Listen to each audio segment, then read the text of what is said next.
In 1994, Frank Darabont's The Shawshank Redemption was ignored by the audience. The US production with an R rating had a budget of $25 million and made in the US on the first release just $16 million back. So it was officially a flop but received extremely positive reviews, won several prizes and was even nominated for 7 Oscars. This led to a new release and it became successful on video and television. Now it is considered to be one of the greatest movies of all time, taking the #1 spot on IMDb since 2008, when it even surpassed The Godfather.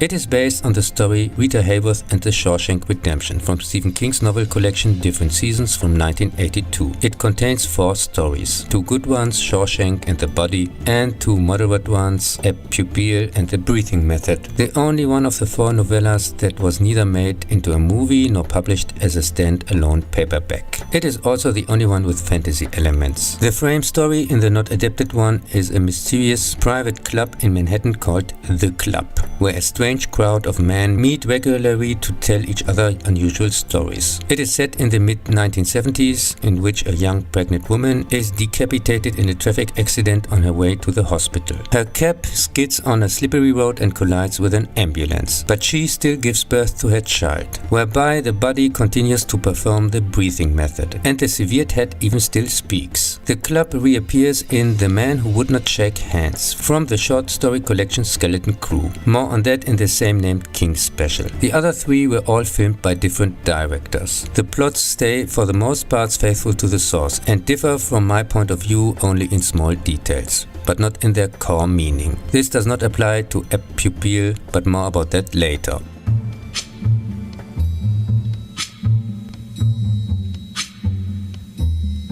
In 1986, Rob Reiner's Stand By Me appears based on the story The Body, Castle Rock, summer of '59. Since 4 days now, 4 friends have been listening to the radio about a boy who was reportedly struck and killed by a train and whose dead body supposedly lies undiscovered somewhere besides the tracks.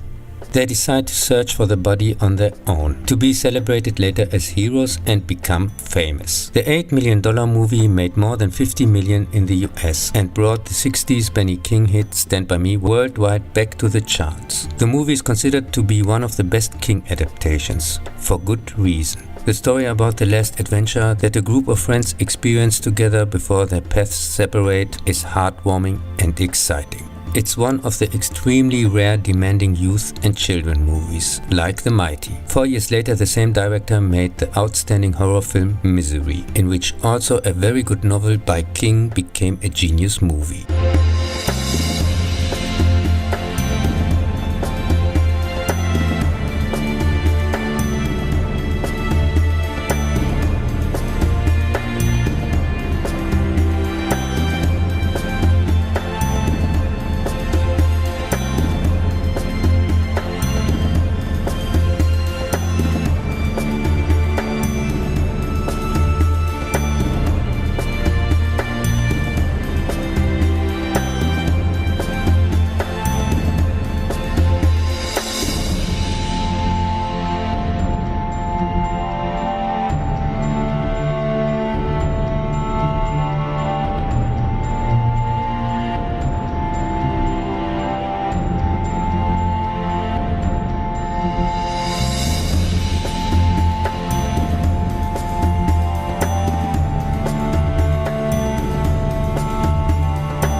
You've heard all the evidence. You know all the facts.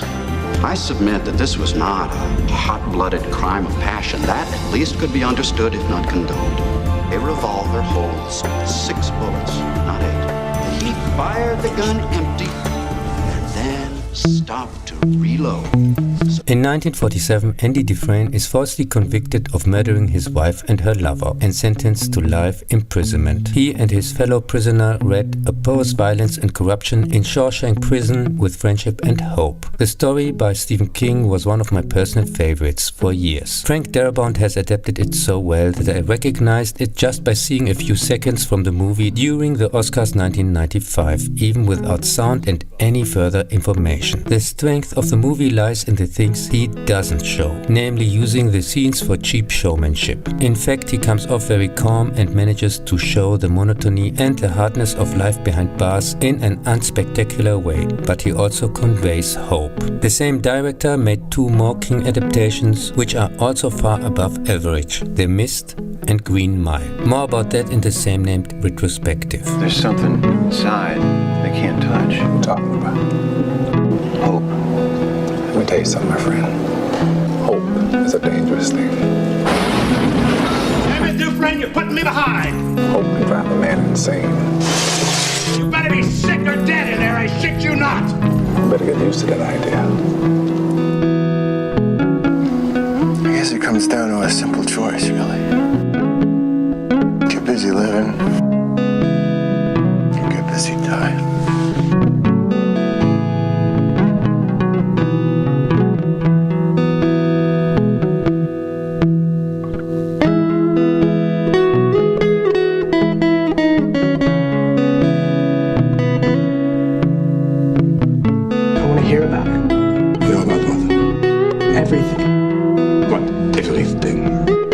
Everything they're afraid to show us in school.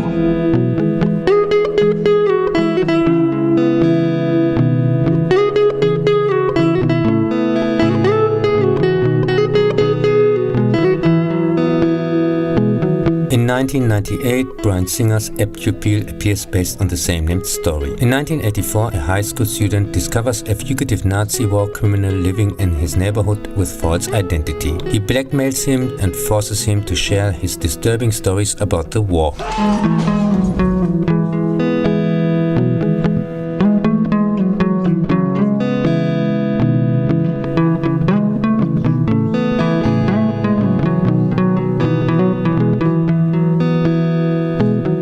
The $14 million production did not even make $9 million in the US back and received moderate reviews.